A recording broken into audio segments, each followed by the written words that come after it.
Aksi penyamaran polisi di dalam bus berbuah penangkapan buronan tawuran. Aibtu David Riko Dermawan, tim Kelewang Polresta Padang menyamar sebagai pengamen di sebuah bus demi menangkap seorang buronan kasus tawuran.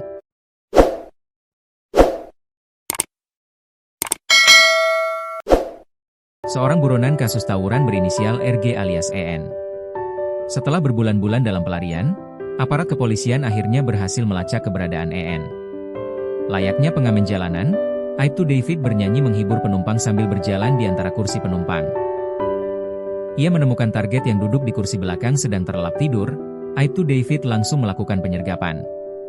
Oke bapak-bapak ibu-ibu selamat malam, kami dari tim Kelewang Polresta Padang mengucapkan selamat datang di kota Padang tercinta, ucapnya dalam video yang diunggah akun Bekasi Kinian, Selasa, 17 Februari 2026. Terutama untuk adinda kita EN.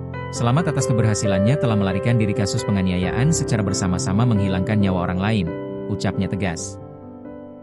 Tersangka yang tidak menyadari kehadiran polisi hanya bisa pasrah dan tidak memberikan perlawanan saat diborgol polisi. Kemana aja lu lari? 6 bulan lu lari, katanya. Aksi dramatis sekaligus menggelitik itu terjadi di atas sebuah bus yang tengah melaju di kawasan Tugu Indarung, Kecamatan Lubuk Kilangan, Kota Padang, pada Sabtu pagi, 14 Februari 2026. Tersangka RG alias EN merupakan pelaku yang terlibat dalam kasus penganiayaan secara bersama-sama hingga menyebabkan hilangnya nyawa seseorang.